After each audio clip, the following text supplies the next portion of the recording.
¿Qué onda, Ponche? ¿Cómo estás? Bienvenido a un episodio nuevo de Punch. Hoy estoy muy emocionado. Tenemos con nosotros un gran invitado, una persona que admiro mucho y me encanta poder conocer más de él. Manolo Atalla, ¿cómo estás? Bienvenido a Punch.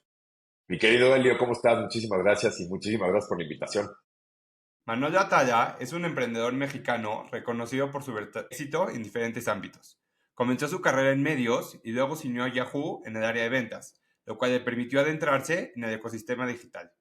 Más tarde se unió a Groupon como CEO de Nord Latam, México y Caribe, liderando la expansión de la empresa en la región. Como emprendedor, fundó Park Killer, una startup enfocada en soluciones tecnológicas para movilidad, y posteriormente cofundó Pulpomatic, una plataforma para la gestión de flotas en América Latina y Europa. Su experiencia operativa lo llevó a desempeñarse como Managing Director de Corner Shop en México, contribuyendo al crecimiento de una de las startups más exitosas. Hablando de Venture Capital, es pionero en el ecosistema, convirtiéndose en socio y director de operaciones en Mountain Nazca, donde impulsó el crecimiento de grandes startups. En 2019, Manolo decidió fundar Fairplay, una fintech que ofrece financiamiento flexible y justo para e-commerce, proporcionando mejores condiciones financieras y ayudando a los emprendedores a escalar de manera sostenible. Manolo es músico, operador, accionista, board member y un apasionado por construir un ecosistema donde emprender y crecer sea más accesible, eliminando barreras y generando oportunidades para todos. Pues Manolo, me encanta todo lo que has hecho. Bienvenido a Poncho. Muchísimas gracias, mi Elio. Qué gran intro y ya no sé ni qué decir.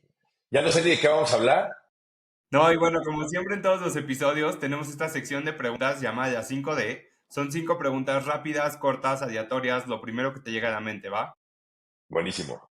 Manolo no es Manolo, sin ¿qué hábito te gustaría cambiar? Tengo una personalidad explosiva a veces. Sin contar WhatsApp, ¿cuál es el app que más usas en tu celular? Calendario. ¿Cuál es el cliente, algún cliente de Fairplay que te encante lo que están haciendo, que te encante su misión? Uf, híjole, tenemos muchísimos, pero me encanta Havok. Si puedes platicar con cualquier personaje de la historia, ¿quién sería y qué le preguntarías? Uf, esa es de las preguntas más difíciles que me han hecho porque mi cabeza instantáneamente se va como a lugares completamente radicales. Perdón que no contesté tan rápido, pero Jimi Hendrix. Me encantaría saber qué pasaba por la cabeza de Jimi Hendrix en los 60. Pero pues, obviamente quisiera hablar con, no sé, 10, 15 personas más, pero bueno, Hendrix sería, si tengo que contestar rápido. Buenísimo. Y ahora sí, Manolo, para empezar a conocerte, tú además de toda tu faceta como emprendedor, eres músico, tienes una gran pasión por la música. Entonces cuéntame cómo nace esta pasión y qué has aprendido de la música a lo largo de tiempo que hoy puedes aplicar en los negocios. Pues mira, sí soy un apasionado de la música, lo fui muchísimo más en mis 20. Todo empezó realmente cuando muchos de mis amigos tocaban en una banda, tenían diferentes bandas, yo no tocaba absolutamente nada. Y un día me entró como la inquietud de aprender a tocar el bajo. Y empezó con un amigo que tocaba el bajo en su banda y cantaba. Y pues, para hacer el cuento no muy largo, pues les pedí que yo lo quisiera reemplazar en el bajo para que él siguiera cantando. Una cosa llevó a la otra y empecé a tocar. Muy autodidacta, nunca estudié, bueno, después estudié, pero al principio no estudié nada de música, etcétera. Sabía, me empezaron a enseñar, el guitarrista me empezó a enseñar, pues más o menos teoría básica y me empecé a aprender básicamente las canciones de la banda, más que aprender teoría musical. Y después fui ya estudiando un poco más, etcétera, y aprendí algo de teoría. Tampoco soy un músico, de hecho, ni siquiera me considero un buen músico. Y así empezó todo. Y lo seguí haciendo, pues yo creo que mi carrera musical, si lo podemos poner de alguna manera, empezó como en el 2002, el principio, y terminé de haber terminado como en el 2012 más o menos, o 2015 por ahí. Ya después ya teníamos un show ocasional, pero no duró muchísimo tiempo. ¿Y qué has aprendido de la música que hoy en los negocios puedes decir que pues se lo puedes aplicar, ¿no? A toda esa experiencia. Más bien, más que algo que he aprendido, más bien es algo que he aprendido a no hacer.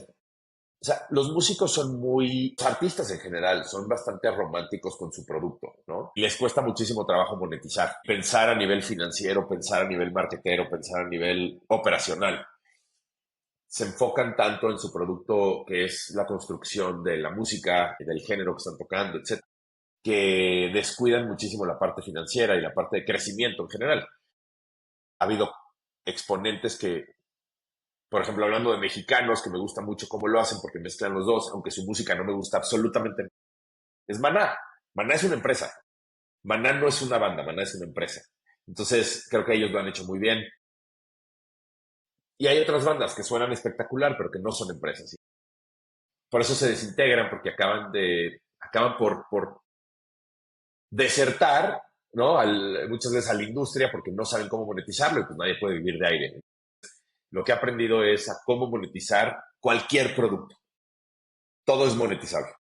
No, y acá justo creo que se complementa mucho la parte de puedes tener un buen producto, pero si no tienes una buena estrategia de distribución, de venta, pues no funciona. Y viceversa, a lo mejor y no puedes tener un producto que sea el mejor.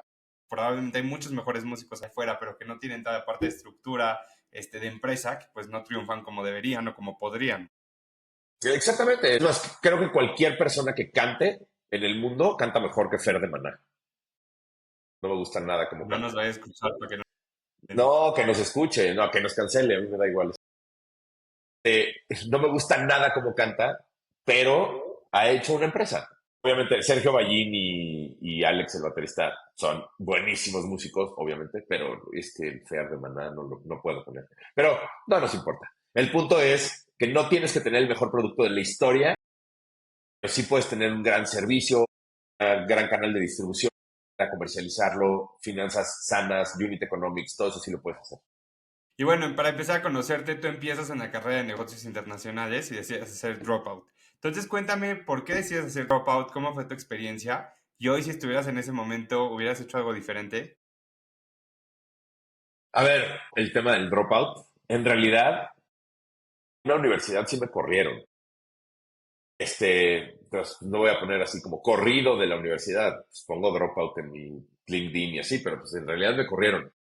¿Qué hubiera hecho diferente? Evitar que me corrieran y ser un poco más responsable en ese momento de la vida. No porque mi carrera haya definido lo que acabé haciendo en la vida, pero sí tengo esa mancha. A mí no me importa lo que digan allá afuera. A mí no me importa lo que piense la gente. En realidad me da igual. Es una mancha que está en mi cabeza que digo, qué irresponsable fui. Eché desmadre de más. Que está bien echar desmadre y está bien pasarla bien.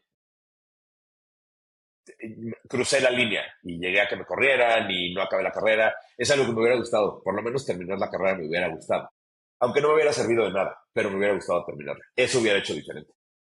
Buenísimo, ¿eh? Qué bueno que lo aclaraste porque escuché muchos también información tuya que estaba como que fuiste Dropout, de historia del emprendedor que fue Dropout, pero creo que también esto puede servir muchísimo para personas que nos estén escuchando, que puedan estar en una situación similar, de cómo sí hacer las cosas, ¿no? Yo no soy de la idea de que la universidad no te sirve para algo, te sirve. Pero si de verdad quieres hacer negocios, lo que vas a aprender lo vas a aprender haciéndolo. No lo vas a aprender en la universidad. Definitivamente lo que haces tú, Helio, emprender como tal, te apuesto lo que quieras a que el 99% de las cosas las aprendiste haciéndolas y no de manera académica. Lo que sí te da la universidad es una cierta disciplina para empezar algo, terminarlo, una cierta disciplina para poder estudiar, para poder pasar ciertos milestones. No te sirve de mucho más, digo, a menos de que seas médico, ¿no? O que seas abogado.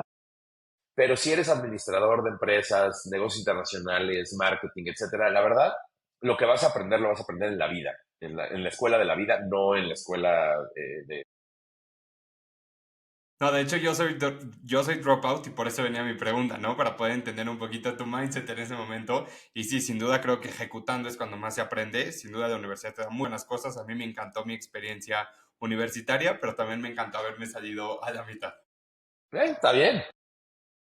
Y bueno, justo tu experiencia laboral empiezas pues muy joven trabajando en grandes empresas, empezaste alrededor de media, luego llega Yahoo y estás ahí con el área de ventas. Entonces, platícame, tienes esta experiencia de universidad, ¿cómo te vas como creando tu carrera laboral y cómo va empezando?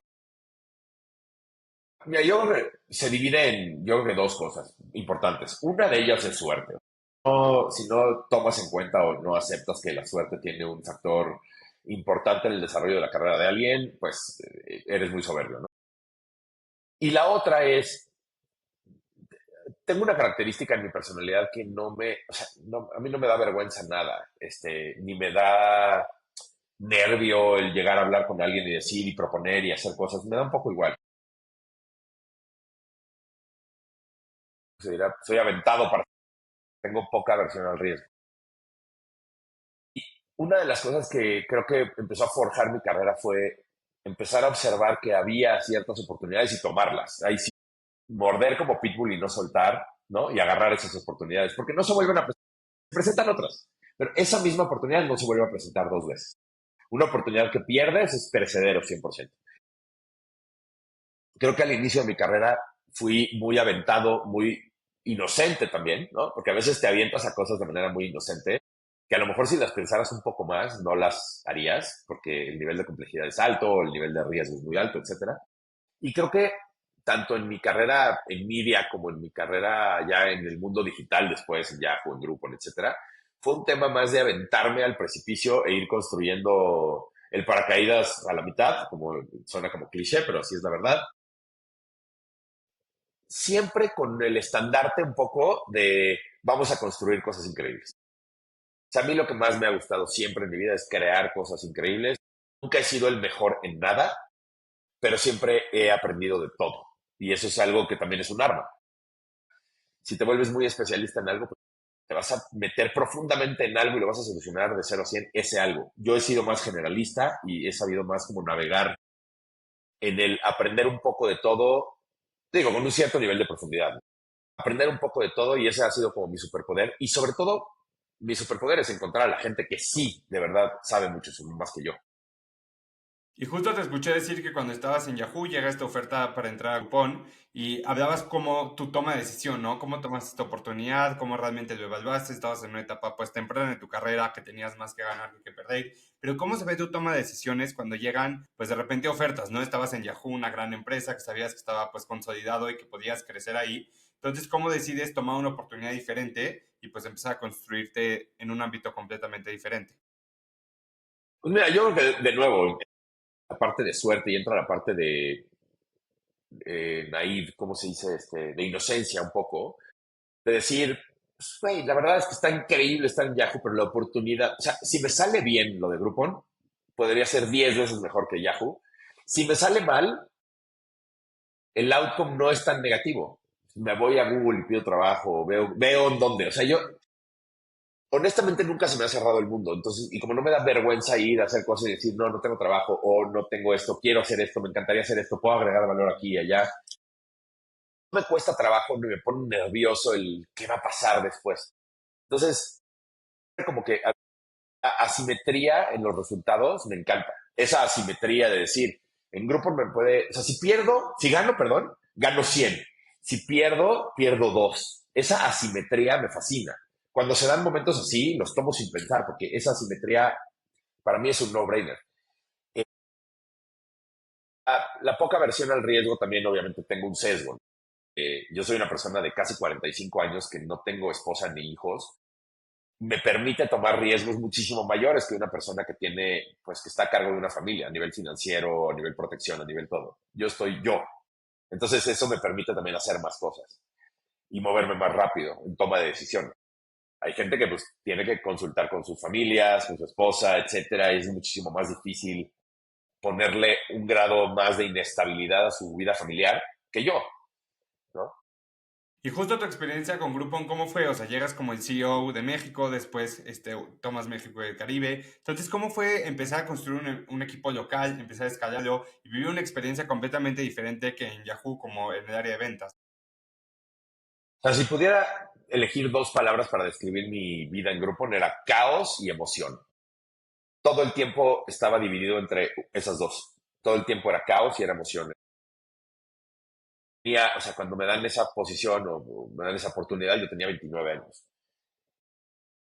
Y de repente me dicen, güey, vas a llevar un país completo y está a cargo tuyo 100%, todo. finanzas, marketing, operaciones, ventas, etcétera. Yo en mi vida había tenido solamente 2 personas a mi cargo antes de eso. El caos empieza en pues, contratar gente. Necesitábamos ser, no sé, 100 personas en 3 meses. Entonces era contratar. Es más, no daba tiempo ni de armar sillas tan rápido. Entonces le decíamos a la gente cuando la contratábamos, aquí tienes que hacer 2 cosas en tu primer día. Firmar tu contrato y armar tu silla. Esas eran las 2 cosas que hacías en tu día 1. Entonces, pues, esa división entre caos y emoción, la verdad es que hizo que todo avanzara muy rápido, todo fluía, hasta las cosas malas fluían. O sea, no había tiempo ni siquiera de, Sí, de que como te diera tristeza o angustiarte por algo malo que pasó. O sea, todo iba tan rápido que ni siquiera había tiempo de angustiarte. Entonces, creo que eso también ayudó mucho, la velocidad, el pace, ¿no? La cadencia de cómo iban pasando las cosas. Me dieron, de nuevo, entra la inocencia. O sea, yo dije, qué buena oportunidad de alguien de 29 años liderando un país que en el segundo año facturaba $30 millones. La inocencia, o sea, nunca pensé que eso pudiera yo desarrollar junto con el equipo, ¿no? Entonces la inocencia entró y jugó un papel importante. De nuevo, creo que es el skill que desarrollé en ese momento de contratar a la gente correcta. Y también cometí muchísimos errores, también contraté gente muy incorrecta. Pues para llegar a contratar a la gente correcta tienes que pasar por episodios de tu vida donde hiciste muchos errores. Entonces, pues, así fue. justo esto que mencionas de inocencia me encanta porque hay un término que en uno de los primeros episodios de Punch, cuando hay García Calvo, ahí no es un mentor, el mentor más importante de habla hispana, tiene muchísimos libros, conferencias, es bestseller. Él habla de un término que es de inocencia del niño. Y dice como cuando estamos empezando con algo desconocido, nuestra mente no está llena de paradigmas, de creencias negativas, no tenemos idea de lo que viene, entonces realmente nos arriesgamos y tenemos tanta seguridad en nosotros porque no sabemos todas las historias que ya los más experimentados tienen en su mente que hace que funcione. Y creo que es justo tu historia de lo que te pasó y por lo que lo pudiste desempeñar de tan buena forma, ¿no? No tenías tantos sesgos en tu cabeza que a lo mejor hoy ya conoces que pasan en los negocios. Fíjate que, y es bien importante lo que dices, y 100% creo que las cosas que te impulsan a hacer algo tan complejo, pues, mucho es la inocencia, ¿no? De cómo lo haces, pero incluso hoy que yo ya sé todas esas cosas que pasan malas en el mundo del emprendimiento, aún así sigo emprendiendo y lo seguiría haciendo. Como que vas aprendiendo, es que la cabeza funciona de una manera muy curiosa. Cuando tú, antes de hacer o experimentar algo, sabes el outcome positivo y el negativo que tiene una acción, el negativo tiene muchísimo peso cuando no lo has vivido. Cuando ya lo viviste, ya lo sufriste y ves que hasta las cosas malas pasan, hasta las cosas malas no duran para siempre, tampoco las buenas duran para siempre, eso hace también que digas, que evalúes el riesgo de manera diferente y que digas, "Ok, estoy dispuesto a vivir lo que ya viví antes, estas cosas tan malas que pasan emprendiendo, estoy dispuesto a vivirlas de nuevo, sí o no". Entonces, yo soy de las personas que ya habiendo vivido las consecuencias de tus actos, ¿no? Y de tus acciones y de todo en el mundo del emprendimiento, por lo menos, soy una persona que dice, ok, estoy dispuesto a rifarme de nuevo a que me vuelva a pasar eso, porque voy a obtener el outcome positivo de lo que ya experimenté. Entonces, es una toma de decisión. No, me encanta ese formato que creo que puede funcionar muchísimo y hace total sentido. Y justo después de Groupon fundas Parkiller, una startup pensada en movilidad, estacionamientos. Entonces, platícame cómo nace esta idea, cómo has salto en tu carrera y cómo se va desenvolviendo. Pues mira, eso nace de una manera muy curiosa también. Y son decisiones que vas tomando también en tu vida. O sea, yo tenía la oportunidad de dirigir durante mucho tiempo Corner Shop. Yo entré primero a Corner Shop como inversionista ángel. No te sabría ya decir si fui el primero o si fui de los primeros 5, no sé, pero fui de los primeros inversionistas de Corner Shop cuando no había ni siquiera todavía una aplicación, no había empresa, no había nada. Tuve esa gran oportunidad con gente, con puro ex Groupon, ¿no? Los fundadores de Corner Shop en realidad eran 3 ex Groupons que dirigían Latinoamérica, en realidad eran mis jefes en Groupon. Y pues decidí aventarme e invertir con ellos. Y la otra es que pues, me aventé también a dirigir Groupon México, Corner Shop México el primer año. Pero yo sabía que yo quería emprender algo mío. Entonces, fui muy claro desde el inicio donde dije, yo me aviento el primer año con esto, pero quiero emprender. Todavía no sabía qué, pero quiero emprender en el futuro, ¿no? Y entonces al año, hablando con Evaristo Babé, que fue el fundador de Sin Delantal, uno de los dos fundadores de Sin Delantal, con Diego Ballesteros, me platicó esta idea de como de valet parking on demand, que en ese momento, en ese momento, en 2016, el auge de on demand, lo que fuera, era como decir AI hoy, ¿no? Antes era el whatever on demand, el Uber de no sé qué. Y entonces, pues, queríamos ser el Uber del valet parking. Y nos dimos cuenta bastante rápido, y antes de literalmente drenar las cuentas bancarias con dinero de nuestros inversionistas, nos dimos cuenta que el mundo del valet parking es una mafia demasiado sucia en la Ciudad de México y en el país en general. Y decidimos no romper frontalmente esa mafia porque el costo era demasiado alto, no era asimétrico. Los unit economics estaban súper apretados o incluso negativos. Entonces decidimos muy rápido dejar ese modelo para enfocarnos en temas de movilidad, pero más en temas de gestión de flotas, donde vimos que había una oportunidad gigante. Entonces ahí desarrollamos hacia Pulpomatic y la parte de servicios del automóvil se la acabó quedando un socio nuestro que se llama Pablo Maraver, que opera entre España y México, que hoy se llama OmniLane, ¿no? Eso, y es una empresa de él, donde nosotros somos inversionistas. Y sí, seguimos un poco en el tema de movilidad, y de estacionamiento, pero a través de software más bien, es software as a service para gestión de estacionamientos, no tanto valet parking on demand. Pero eso es una empresa ya 100% de Pablo, y es una empresa hermosa. Pulpomatic sigue, yo me salí de Pulpomatic en el 2018, pero enfocado en gestión de flotas y tarjeta de pago de combustible. Evolucionó a otra cosa, con Pulpopay de Baristo, exactamente.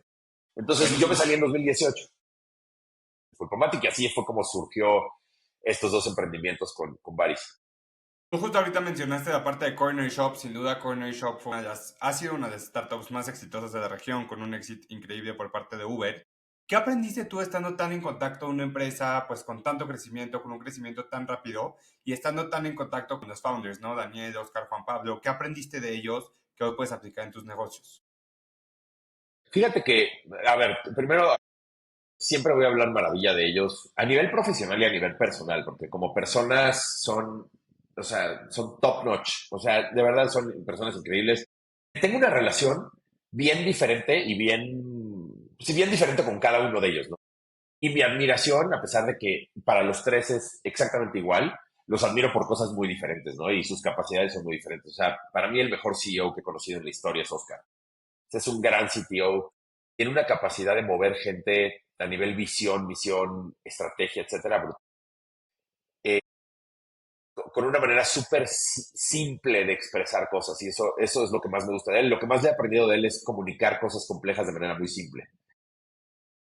Dani tiene una capacidad de ver cómo funcionan las cosas y cómo deberían de funcionar basado en tecnología como nadie que yo haya conocido. O sea, si todavía le dices, oye, güey, hay un problema estructural de este edificio, es capaz de resolverlo con un pedazo de código.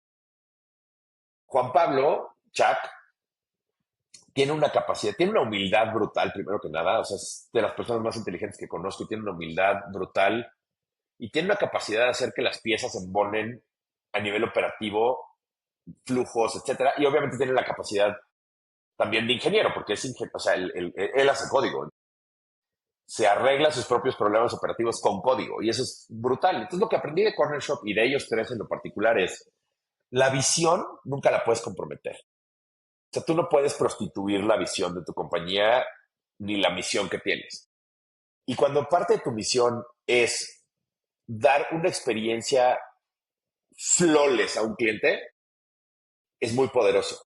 Cuando resuelves los problemas con tecnología, es muy poderoso. Entonces, creo que aprendí eso de ellos y nunca quitar el dedo del renglón en cuanto a la visión. Ser muy consistente y o sea, ser muy consistente y muy congruente con la visión, eso es muy importante. Y yo creo que la agresividad en el buen sentido de comerte el mundo todo el tiempo y haciéndolo mejor cada vez, eso es como que lo que más aprendí de ellos y lo que aplico hoy. Yo trato de ser como Oscar, como CEO hoy en Fairplay, y bueno, no me sale ni el 2%, pero le echo ganas igual. Entonces, pues eso es lo que aprendí de ellos. No, me encanta cómo hemos ido desglosando toda tu carrera, porque creo que justo ahorita que ya llegamos a la parte de Fair Play y ya el timing va para que nos platiques más de Fair Play, todo hace sentido y justo lo que dices, ¿no? Aprendí de ellos esto, hoy ejecuto esto, y entonces como todas las partes de tu carrera te van formando para quién eres hoy y lo que te dedicas hoy en día. Entonces, en 2019, juntando justo toda esta experiencia que ya platicamos, decides fundar Fair Play. Cuéntame un poquito qué viste en el mercado, qué problema detectaste. Platícame un poco hoy en día qué es Fair Play. Buenísimo. Pues todo pasó en 2019 cuando, bueno, yo era parte del fondo de Nazca como COO y con el Managing Director, con el Managing Partner de Nazca, una de las cosas que queríamos hacer era poder desarrollar modelos de negocio en los que sí invertiríamos, pero de manera interna, no como company builder, sino más bien traer a alguien que quisiera rifarse a ¿cómo se llama?, desarrollar ese modelo de negocio y nosotros invertir en una seed round, ¿no? Pero nosotros desarrollando el modelo de negocios y probando que funcionaba, por lo menos los economics, ¿no? No la operativa, pero los economics. Y entonces empezamos a desarrollar, empezamos a analizar varios modelos de revenue-based financing de lo que fue Fair Play, porque ahorita te voy a explicar lo que es Fair Play hoy. De lo que fue Fair Play al principio y cómo arrancamos, lo desarrollamos en realidad al principio Héctor y yo, y después platicando ya con Andrew, que es mi socio y mi querido amigo, desde hace 32 años, lo invitamos a él a hacer Fair Play. Le encantó la idea y dijo, va, yo me rifo, me O sea, salgo de aquí mi tú estabas más emprendimiento. como inversionista, ¿cierto? Toda la visión era tú como investor. Al principio yo como investor 100% y ayudando a desarrollar como el modelo y los economics. Andrew dice que sí, se sube al barco y muy rápidamente digo, me encantaría a mí hacerlo con Andrew, la verdad, hacemos una muy buena mancuerna. Aparte de que somos muy buenos amigos, somos muy buenos socios porque tenemos habilidades súper complementarias, tenemos un respeto el uno al otro. Y entonces para mí era no-brainer hacerlo con él. Y entonces muy rápidamente hablamos con Héctor, renuncio del fondo, me traigo la lana, evidentemente, para así hacerlo, ¿no? Eh, Héctor nos apoya durísimo y todo el equipo de Nazca nos apoya muchísimo para arrancar. Y ahí empieza como que nuestra visión y nuestra misión de empoderar emprendedores a través de invertir en sus campañas de marketing para e-commerce. Así empezó, un nicho súper apretado, súper chiquito, y muy rápido nos dimos cuenta que en realidad la necesidad de working capital iba muchísimo más allá que las campañas de marketing para un e-commerce y que las necesidades de las pymes eran muchísimo más grandes que solamente los e-commerce en México y sobre todo los direct to consumer, ¿no? O sea, no estábamos ni siquiera planteando el tema de marketplace sellers, ¿no? La gente que vende en Amazon, Mercado Libre, que es infinitamente más grande que solo los direct to consumer e-commerce companies, ¿no? Y entonces, empieza a evolucionar el modelo, primero 100% revenue-based financing para marketing, solo direct to consumer, y después abrimos el scope a más marketplace sellers, en donde ya les financiábamos el inventario y etcétera. Y financiábamos inventario, marketing y logística, y después empezamos a abrir el canal diciendo como e-commerce en realidad es un canal de venta de retail, no es una industria como tal, porque esa es la realidad. E-commerce no es una industria, es un canal de venta. Y entonces empezamos a abrir el canal de retail como tal, y de ahí empezamos a expandirlo a pymes en general. No a todas las pymes, hoy no tocamos a todas las pymes de México, pero si bien ya no estamos solamente enfocados en e-commerce y nos enfocamos en working capital para las pymes, pero con un componente tecnológico muy potente, ¿no? O sea, nosotros logramos, afortunadamente, y gracias a Andrew y a todo el equipo de tecnología y de producto, logramos construir un core financiero que es, diría yo, que es el más flexible del mercado hoy en día. Nuestro proceso de underwriting también está hecho a base de tecnología, de predicción de ventas, de gestión de riesgo, de datos muy potente. Entonces, tenemos un producto tecnológico muy potente y la misión es seguir sirviendo a emprendedores, ya no nada más de la economía digital, con un espectro muchísimo más amplio y así se da pues, Fairplay desde sus inicios. Y sé que eres un fiel creyente y bueno, estás muy en contacto con todo el tema de AI, entonces, ¿cómo ha cambiado su producto? Porque pues todos estos datos, ¿qué tanto lo puedes automatizar con medio de AI? ¿Cómo se ve su producto con esta era que estamos viviendo? Primero que nada, no soy un fiel creyente del AI. No conozco ni el 0.001% la puntita del iceberg, la verdad. O sea, no soy una persona que sea un erudito en AI. utilizo muchas herramientas de AI en mi día a día para hacerme la vida más fácil a mí. El equipo de tecnología utiliza muchísimo herramientas de AI también.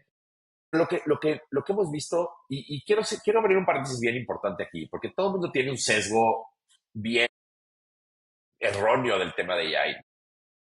Mucha gente que hace machine learning dice que son expertos en AI, no es así. Mucha gente que ves sus productos y dices, esto es un pinche árbol de decisión, no es un AI, no es un LLM bien implementado. Entonces, mucha gente le encanta hablar de AI hoy en día cuando no saben lo mismo que yo, que es la puntitita del iceberg. En la parte de riesgos, creo que nos hemos echado un clavado muchísimo más profundo a entender cómo funcionan las pymes y cómo se comporta el flujo de venta, el flujo de facturación, de órdenes, de todo, más que meterle AI a lo güey. Nos hemos ido al tuétano, al core del problema, que es cuál es el comportamiento de una pyme y de performance más que a la parte de AI. La parte de AI es como la cerecita del pastel. Te ayuda a procesar cientos de millones de datos de manera más sencilla que antes. No somos una empresa de AI. No, y me encanta que hagas este approach porque creo que hoy en día pues sería mucho más sexy para ti decir sí, estamos metiendo ya y todos nuestros algoritmos, pero realmente lo que dices es el problema es este, identificamos este problema y no precisamente el core tiene que ser una parte tecnológica, ¿no? Sino hay muchas otras cosas que componen el negocio y que tus clientes necesitan más allá de meter ya en un algoritmo o no. O meter AI a huevo, nada más en un deck de inversión, nada más para que te inviertan y seas más sexy.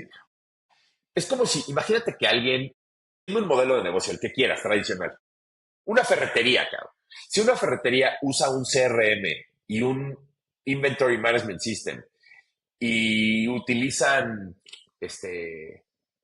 Gmail, no se podrían considerar una empresa de tecnología. Y hay empresas que, porque usan herramientas de AI, se consideran una empresa de AI.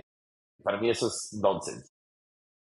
Nosotros siempre vamos por delante diciendo, claro que utilizamos herramientas de AI, utilizamos la inteligencia artificial para eficientarnos y para hacer muchísimo más productivo e incluso utilizamos parte de nuestro proceso. Son componentes muy importantes de AI, pero no es nuestro core. No somos una empresa de AI, somos una empresa 100% financiera y de tecnología para las pymes. Eso es lo que somos. Y bueno, para que nos dé un poco más a profundidad del producto, ¿nos puedes platicar algún caso de algún cliente o cómo es el crecimiento de un cliente gracias a Fairplay para entender un poco de su magnitud? Buenísimo. Pues mira, empiezo por los datos si quieres, tanto de fundraising como de colocación en general. Nosotros hemos levantado en total como 29 millones de dólares en toda la historia a nivel equity. Levantamos una seed round de 5 millones, luego levantamos 13 de serie A y luego hemos ido levantando como bridge round. Ponle la letra que tú quieras. Ya no me gusta llevar letras espectaculares. Tenemos a QED como nuestro principal inversionista junto con Nazca, Dila, que lideró nuestra serie A, Levar Equity de India, gran fondo, Speed Invest, un fondo europeo de Austria, Kayak Ventures de Chile y Latinoamérica. O sea, tenemos un set de inversionistas muy bueno que nos han apoyado desde el día uno. Eso a nivel equity, hemos logrado levantar o estructurar líneas de deuda, una de 20 millones de dólares, Architect Capital, otra de 100 millones de dólares con CIM, y ahora afortunadamente ya pasamos todo a pesos con BBVA, nos abrieron pues bastante dinero, el último anuncio que hicimos, deuda. Y a nivel números, pues somos una empresa que ha colocado en su historia alrededor de 7,000 millones de pesos. Hemos dispersado 6,700 y cacho, porque la dispersión va más lenta que la colocación. Somos una empresa que ha generado más de 600 millones de pesos de revenue en nuestra historia, de los cuales yo diría que un tercio fue solo el año pasado. Pues, un poco más de eso. Eh, y a nivel números, hemos servido a más de 650 clientes. Tenemos un retention rate altísimo, un NPS altísimo también. Somos 89 full-time employees en Fairplay, operamos solamente en México. Y bueno, hablando del producto un poco, con esto que te contaba de que hemos ampliado ya el sector de pyme, no atacamos a la micro pyme, o sea, a los microempresarios que son o ellos solos o dos empleados o lo que sea, no atacamos ese sector. es un sector que está bastante competido y hay muchísimas soluciones para ese sector. Nosotros nos vamos más al mid-market, donde nuestro ticket promedio es como de 7 millones de pesos. Nuestro foco es empresas que vendan entre 10 y 250 millones de pesos al año. Un poquito, empresas pymes un poquito más sofisticadas, pero siguen siendo pequeñas y medianas. Muy contentos, o sea, tenemos empresas tan grandes como Macropay, o sea, que facturan cientos de millones de pesos al año, o tenemos empresas que facturan 10 millones de pesos al año, 15 millones de pesos al año, ¿no? Es alrededor de un 1 o 2 millones de pesos al mes, ¿no? Que son empresas muy chicas. Ejemplos que te podría dar, tenemos el ejemplo más claro, justo es nuestro cliente también, ¿no? Con líneas más grandes, con nosotros, es una empresa ya mucho más establecida. Y tenemos clientes como Havoc, que es una empresa pequeña creciendo a mediana, como te contaba, ¿no? En donde pues, hacen trajes a la medida, tienen camisas a la medida también, zapatos, etcétera, amo esa marca. Y casos de éxito, pues básicamente en lo que les ayudamos nosotros, uno es incrementar su capacidad de apalancamiento para inventario, por ejemplo, algo muy claro es inventario. Pueden generar muchísimo mejores precios, ¿no? Con sus proveedores, precisamente por poder comprar más con mayor volumen. Logística va de la mano con inventario y tienen también la capacidad de mejorar precios. O sea, si consigues mejores precios de tus suppliers, esto puedes tener mejores precios y ser más competitivo en el mercado, ¿no? Entonces, nos enfocamos mucho en eso y en darles inteligencia de negocio también, ¿no? Tenemos una plataforma que es Fairplay Insights, en donde pues, ellos acceden también y tienen mucha información de su propio negocio. Entonces, pues esos son los casos un poquito de uso que tenemos y pues pretendemos ampliar los casos de uso muchísimo más en el futuro. Justo esa parte iba porque tú al final de cuentas estás muy en contacto con emprendedores, tienes miles de datos de empresas de diferentes tamaños, diferentes sectores. Si nos puedes dar para todas las personas que nos están escuchando 3 consejos o herramientas que tú has visto que tus clientes, pymes, pequeñas, medianas empresas pueden implementar para poder vender más y crecer como negocio, ¿cuáles serían? A ver, si lo enfocamos como tips de negocio, independientemente de en qué negocio estés, y todo el mundo, si me escuchara mi equipo, me diría, este güey traumado con los unit economics, ¿no? Pero creo que el primero es, o sea, sé muy consciente y muy obsesivo con tus unit economics, esa sería la primera. La segunda, te diría, es, no nada más te fijes en el flujo, porque muchos emprendedores se basan en el flujo para manejar sus finanzas y no se van más profundamente en el balance y en el P&L y en lo que eso conlleva. Entonces, no veas nada más tu negocio a nivel flujo, velo a nivel profundo en el P&L y entiende cuáles son tus economics y tus fundamentales de negocio.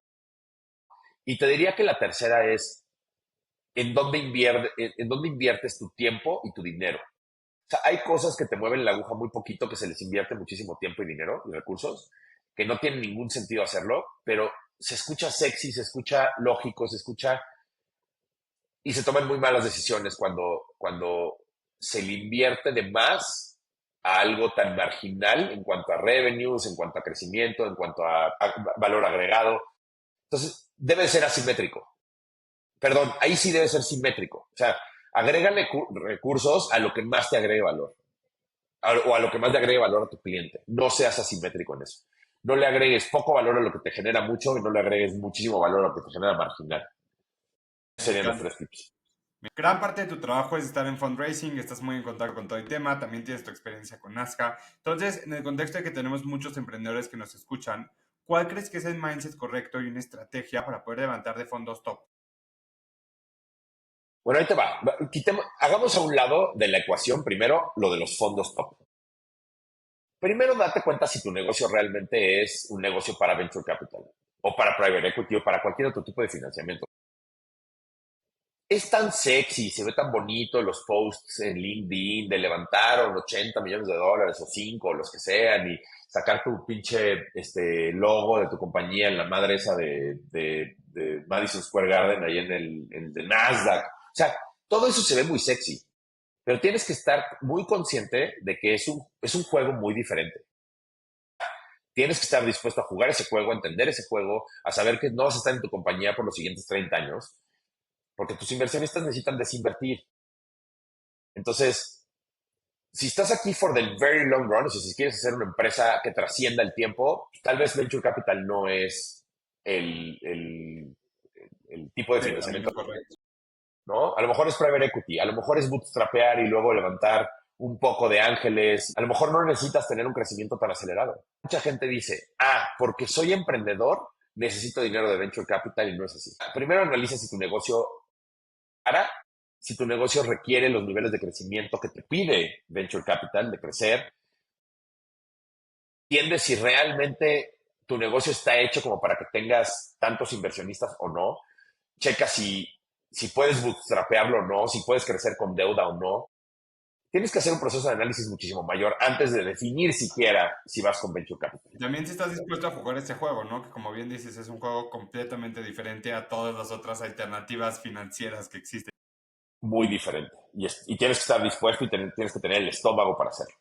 Luego, punto número 2, ya. Imagínate que haces todos los check-in the Como box para que vayas ya con un fondo, ¿no? O sea, creo que algo que tienes que tener muy claro desde el momento cero de la compañía es tu narrativa tiene que ser consistente.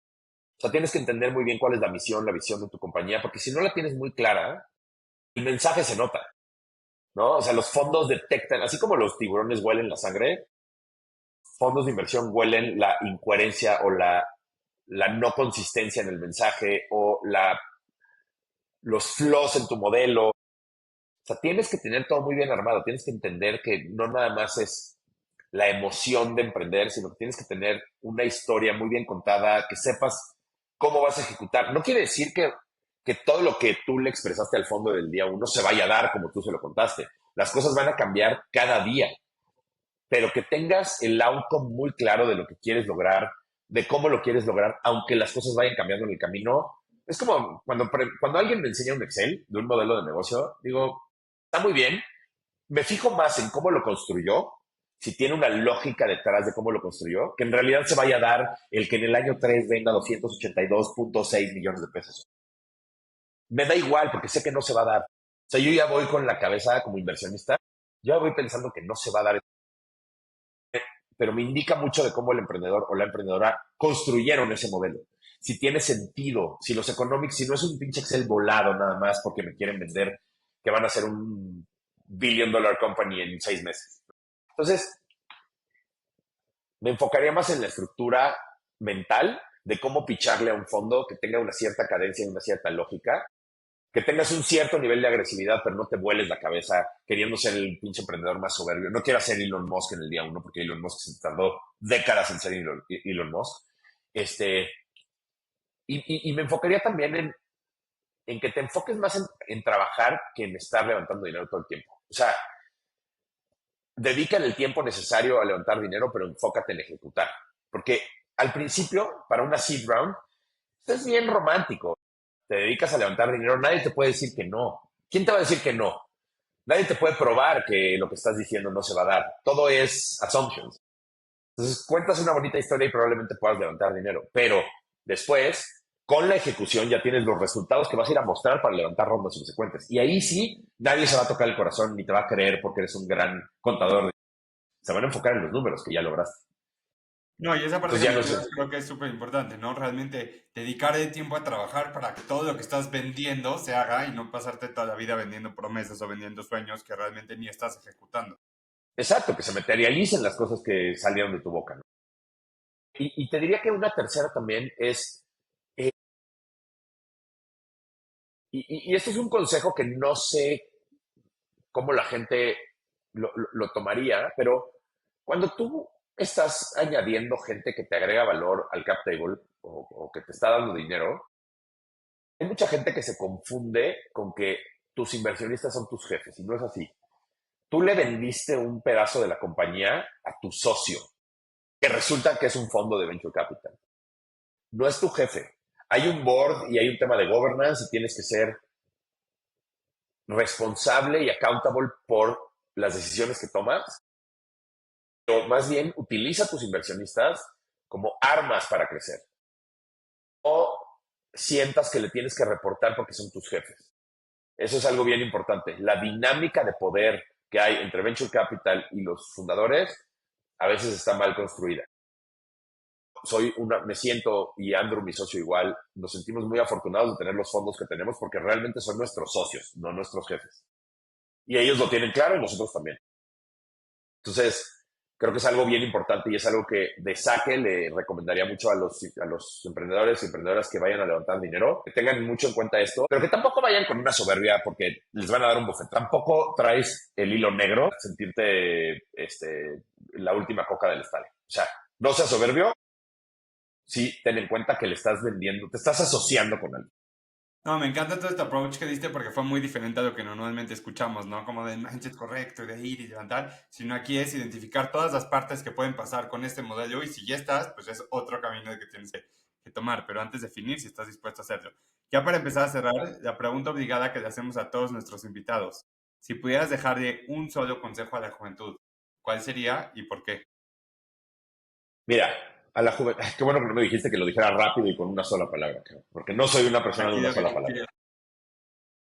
Mira, es bien curioso. Yo tenía una mentalidad bastante diferente cuando empecé a intraemprender a los 29 años y luego emprendí también muy joven. O sea, antes de media, emprendí un negocio, también de media, pero era mi negocio, ¿no? Y luego ya quebró ese negocio. Pero creo que una de las cosas que les daría como recomendación es utiliza y encamina muy bien toda la energía que tienes. O sea, estoy hablando de emprendedores jóvenes.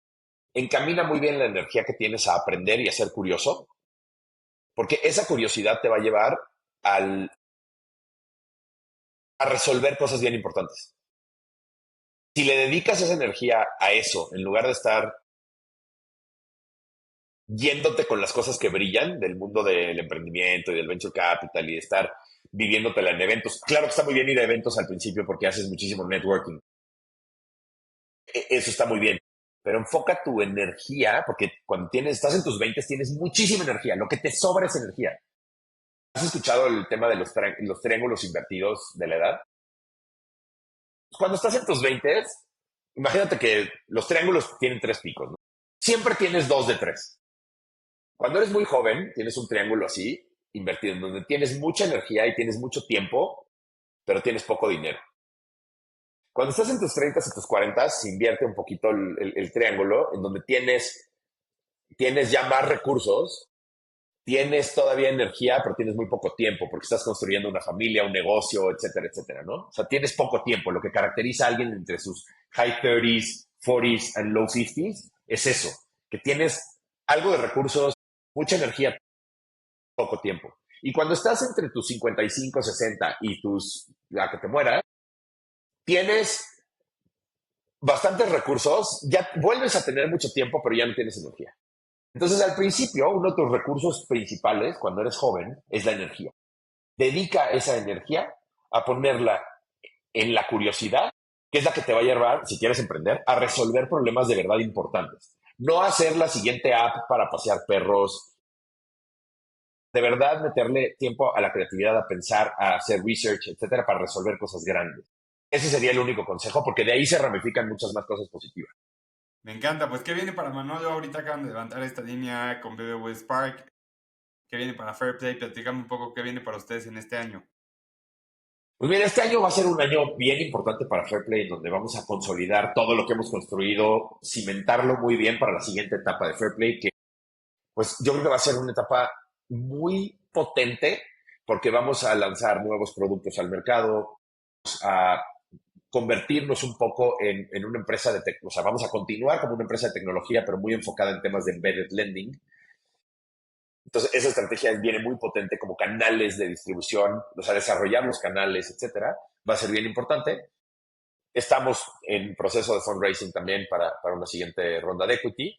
Y creo que en el mercado en general se viene un momento de consolidación importante de muchos jugadores. Creo que es la manera natural de crecer en un lugar como Latinoamérica o en emerging markets. Y creo que para mí en lo personal creo que es viajar mucho. Me fascina viajar. Yo trataré dentro de lo posible de viajar lo más que pueda, trabajando, no de vacaciones, sino trabajando desde otros lados. Me gusta mucho trabajar, irme una semana a algún lugar, caminarme ciudades, etc. Disque tratando de escribir un libro. me estoy apasionando mucho con eso, no por la parte de la escritura, eso no me apasiona, sino por el research que estoy haciendo del tema del libro, de la libertad. El tema principal es la libertad, no es el emprendimiento, no es la tecnología, no es AI, no es nada de eso, es la libertad como tema principal. Y alrededor hay muchos momentos de la historia muy importantes en la lucha por la libertad. Es un libro de historia, en realidad. No te diría que es novela histórica porque no es una novela, pero es el tema de la libertad, ¿no? De la libertad humana. Estoy fascinado con eso. Entonces, lo que se viene para mí es seguirme divirtiendo como idiota, tratando de escribir un libro, seguir trabajando muy fuerte en Fairplay y disfrutar la vida, porque se va muy rápido, mi querido Elio. Te llevo, creo que te doblo la edad, probablemente, no sé cuántos años tienes. 22. Exactamente te doblo la edad, yo tengo 44. Entonces, se va muy rápido esto y quiero aprovecharla al máximo, cabrón, porque los siguientes 22 años se van a pasar así. Cuando tú te des cuenta vas a tener las mismas canas que yo, entonces yo no estoy dispuesto a irme de este mundo sin haber experimentado muchísimas cosas. Económicas, de viaje, de emprendimiento, de amor, de muchas cosas. Eso es lo que viene para mí, Manolo, en los siguientes años. Buenísimo, pues mil gracias por ser parte. Realmente me encantó platicar contigo. Ayúdanos con tu contacto, tus redes sociales, dónde te pueden seguir, dónde pueden encontrar más de Fairplay. Me encanta la idea. Voy a decir una cosa muy poco políticamente correcto, pero no contesto en las redes sociales nunca, ni contesto en LinkedIn, nada. A veces en los posts sí, pero si me mandas un inbox, no me meto al inbox hace no sé cuánto tiempo. Trato de no Tu contestar correo por ahí. porque sí, creo que hasta te lo dije. O sea, vi el mensaje y como que dije, ok, hagamos esto, pero me meto, puta, cada que pasa el cometa Halley, cabrón, me meto al inbox de LinkedIn. Llega tantas cosas de venderte software de no sé qué y productos de no sé cuánto y la madre que yo la verdad es que ya no leo nada. En redes sociales tampoco contesto. Trato de no usar redes sociales. Estoy en un detox de Instagram y Facebook desde el 1 de enero de este año. Entonces me pueden seguir en LinkedIn, ¿no? Manolo Atala. O sea, todo es @Manolo Atala. Me Entonces, encanta. pues sí, lo dedico en lo que más me gusta. Pues muchísimas gracias por ser parte de Punch. Como siempre en todos los episodios cerramos con una frase. Hoy quiero cerrar con una frase de Maya Angelou que creo que describe muchísimo toda tu creatividad, la innovación que tienes por hacer cosas nuevas y por intentarlo. Y dice, no puedes agotar la creatividad y tu capacidad de innovar, ya que cuanto más lo usas, más lo tienes. Sí, la verdad es que sí. Y se oye mamón. Se oye mamón. Y la gente dice que eres un mamón. Pues es que si lo ves desde ese lado, pues sí. Soy muy mamón con mi tiempo, porque mi tiempo es lo único que tengo, cabrón. Es el único recurso finito que tengo. No, y justo creo que eso resuena todo ya para cerrar con el mensaje que dijiste, que tu energía es lo importante, ¿no? Y creo que se ve en toda tu manera de vivir. No, gracias por ser parte de Punch y nos vemos la próxima semana con un nuevo episodio. Rock and roll.